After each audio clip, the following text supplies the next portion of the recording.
ಹೇ guys, ಎಲ್ಲರಿಗೂ ನಮಸ್ಕಾರಗಳು ಬಸ್ಸು. Welcome back to Sagar stories. ಮೊದಲನೇದಾಗಿ ಎಲ್ಲರಿಗೂ ಶುಭೋದಯ ಮಗ. ಇವತ್ತು ಡಬಲ್ ಹೆಡರ್ ನಡೀತಾ ಇದೆ. ನೆನ್ನೆ ಇರಲಿಲ್ಲ, ಇವತ್ತು ನಡೀತಾ ಇದೆ. ಸೊ ಪ್ರಿವ್ಯೂಗೆ ಎಲ್ಲರಿಗೂ ಸ್ವಾಗತ. ಪಾಯಿಂಟ್ಸ್ ಟೇಬಲ್ ನೋಡುವಂಥ ಸಮಯ. ನೆನ್ನೆ CSK ಅವರು ಅದ್ದೂರಿಯಾಗಿ ಗೆಲ್ತಾ ಇದ್ದಂಗೆ ಮುಂಬೈ ಇಂಡಿಯನ್ಸು ಅಜ್ಜಿಬಾಗಿ ಸೋಲ್ತಾ ಇದ್ದಂಗೆ ಪಾಯಿಂಟ್ಸ್ ಟೇಬಲ್ ಯಾವ ಥರ ಆಗಿದೆ. ಆ್ಯಂಡ್ ಇವತ್ತಿನ ಡಬಲ್ ಹೈಡರ್ ನಡೀತಾ ಇರೋದು SRH is up against KKR, Gujarat Titans is up against Punjab Kings. So ಯಾರು ಗೆದ್ದರೆ ನಮ್ಮ RCBಗೆ ಪ್ರಾಫಿಟ್ ಆಗುತ್ತೆ, ಸೊ ಯಾರು ಗೆಲ್ಲಬಾರ್ದು ನಮ್ಮ RCBಗೆ ಈ ಮ್ಯಾಚ್ಗಳಲ್ಲಿ ಎಲ್ಲ ನೋಡೋಣ ಡೀಟೇಲ್ ಆಗಿ. ಅದಕ್ಕೆ ನಮ್ಮ ಮುಂಚೆ ಚಾನಲ್ ಸಬ್ಸ್ಕ್ರೈಬ್ ಹಾಕೊಂಡಿದ್ದಾರೆ, ಸಬ್ಸ್ಕ್ರೈಬ್ ಹಾಕೊಳ್ಳೋದು ಮಾತ್ರ ಮರಿಬೇಡಿ. Points table, current points table ಈ ಥರ ಕಾಣಿಸ್ತದೆ. CSK ಅವರು 4ನೇ ಪೊಸಿಷನ್ನು ಬಂದಿಲ್ಲ, 6ನೇ ಪೊಸಿಷನಲ್ಲಿದ್ದಾರೆ. CSK ಅವರು 4 ಮ್ಯಾಚ್ನಾಗ ಗೆದ್ಬಿಟ್ಟು ಅವ್ರು ಕಾಂಪೀಟ್ ಮಾಡ್ತಿದ್ರು ಡೆಲ್ಲಿ ಕ್ಯಾಪಿಟಲ್ಸ್ ಜೊತೆಗೆ. Similar number of points, similar number of matches with better run rate ಇದ್ದಾರೆ. ಡೆಲ್ಲಿ ಕ್ಯಾಪಿಟಲ್ಸ್ ಕಂಪೇರ್ ಮಾಡ್ಕೊಂಡ್ರೆ ಲೈಟಾಗಿ ಸ್ವಲ್ಪ ಪಾಸಿಟಿವಿಟಿ ಅನ್ನೋದು ಬಂದಿದೆ. ಇವರ ನೆಟ್ ರನ್ ರೇಟಲ್ಲಿ ನೋಡ್ತಿರ್ಬೋದು, ಪ್ಲಸ್ಸಿಗೆ ಬಂದಿದೆ. ಮೈನಸಲ್ಲಿದೆ ಅಂತ ನೆಟ್ ರನ್ ರೇಟು. ಏನು ನೆಕ್ಸ್ಟ್ ಮ್ಯಾಚ್ ಸೋಲ್ತವ್ರೆ ನೆಗೆಟಿವ್ ಹೋಗುತ್ತೆ, ಅದು ಸೆಕೆಂಡ್ರಿ. ಬಟ್ ಇವಾಗ ಸ್ವಲ್ಪ ಪಾಸಿಟಿವ್ ಬಂದಿರೋದ್ರಿಂದ CSK ಸ್ವಲ್ಪ ಖುಷಿಯಾಗಿರ್ತಾರೆ. ಪಾಸಿಟಿವಿಟಿ ಕಾಣ್ತಿದೆ, ಇವರು ನಾವು ಎಲ್ಲಿ ಬೇಕಾದರೂ ಫಿನಿಶ್ ಮಾಡ್ಬೋದು ಅಂತ.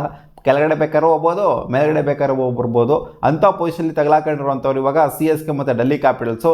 ಇಲ್ಲಿ ಕ್ಲಿಯರ್ ಕಟ್ಟಾಗಿ ನಾವು ಒಂದು ರೇಂಜಿಗೆ ಹೇಳ್ಬೋದು ಯಾರ್ದು ಅಂತಂದರೆ Mumbai Indians out of the tournament ಅಂತ ಹೇಳ್ಬೋದು. ಏನಕ್ಕೆ ಅಂತಂದರೆ 7 ಮ್ಯಾಚ್ನ ಸೋತಿದ್ದಾರೆ.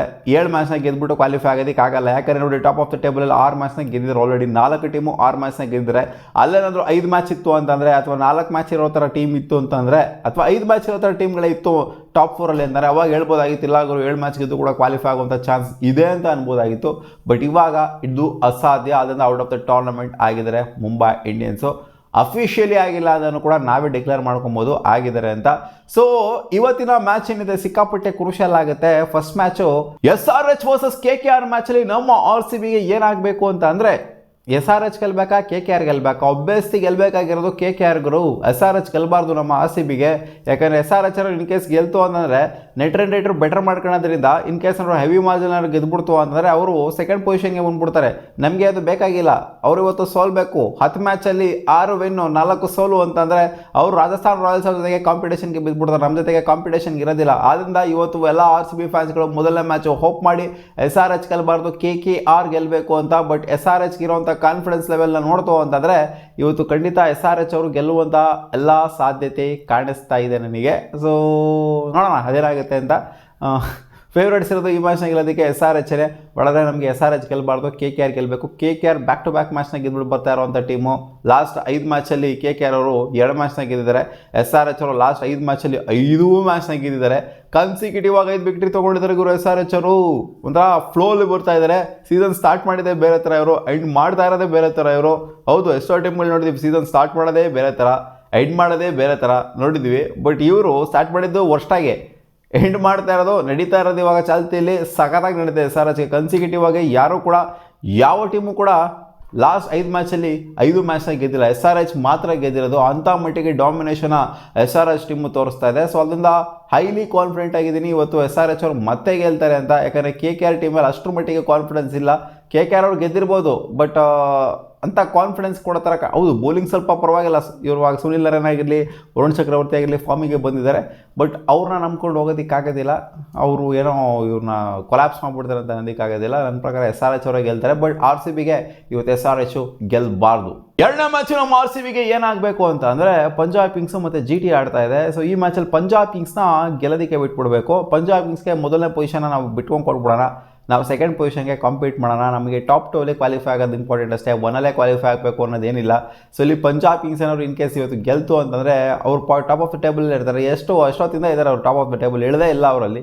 ಇವತ್ತು ಗೆಲ್ತು ಅಂತಂದರೆ 15 ಪಾಯಿಂಟ್ ಆಗೋಗ್ಬಿಡುತ್ತೆ ಅವ್ರದ್ದು. ಅವ್ರು ಆಡ್ಸಲ್ಲಿದ್ದಾರೆ. ಸೊ ನಾವು ಅವ್ರ ಜೊತೆಗೆ ಕಾಂಪಿಟೇಷನ್ ಮಾಡೋದು ಬೇಡ. ನಾವು 2ನೇ ಪೊಸಿಷನ್ಗೆ ಕಾಂಪೀಟ್ ಮಾಡೋಣ, 1ನೇ ಪೊಸಿಷನ್ ಕಾಂಪೀಟ್ ಮಾಡೋದು ಬೇಡ. ಸೊ ಇಲ್ಲಿ GT ಇದೆಯಲ್ಲ, GT ಇನ್ ಕೇಸ್ ಅವ್ರು ಗೆಲ್ತು ಅಂತಂದರೆ ಅವರು 6 ಮ್ಯಾಚ್ನ ಗೆಲ್ಲೋದ್ರ ಮೂಲಕ ಅವರು ರಾಜಸ್ಥಾನ್ ರಾಯಲ್ಸ್ ಜೊತೆಗೆ ಕಾಂಪಿಟೇಷನ್ಗೆ ಬಂದುಬಿಡ್ತಾರೆ.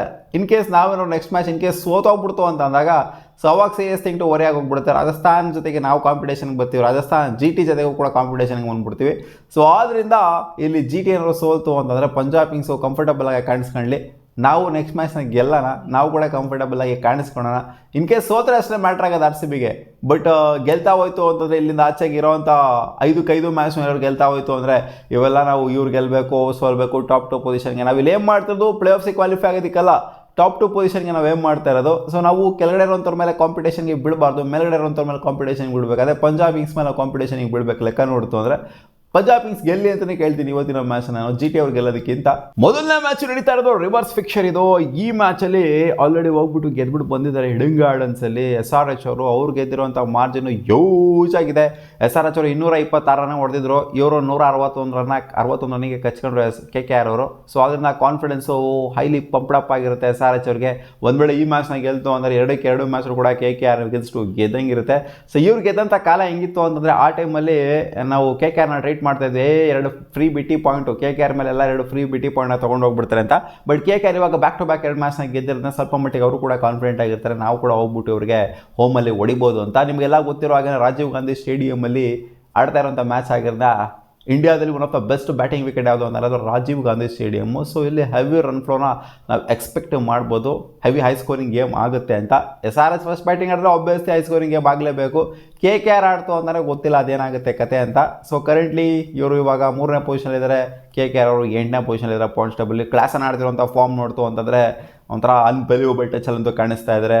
ಅಭಿಷೇಕ್ ಶರ್ಮಾ ಊಟ ಹಾಕುವಂಥ ಭಯ ನೋಡ್ತು ಅಂತಂದರೆ, ಜೊತೆಗೆ ಆಬ್ವಿಯಸ್ಲಿ ಟ್ರಾವೆಸ್ ಹೆಡ್ಡು ಕೂಡ ಭಯ ಊಟ ಹಾಕಿದ್ರು ರೀಸೆಂಟಾಗಿ.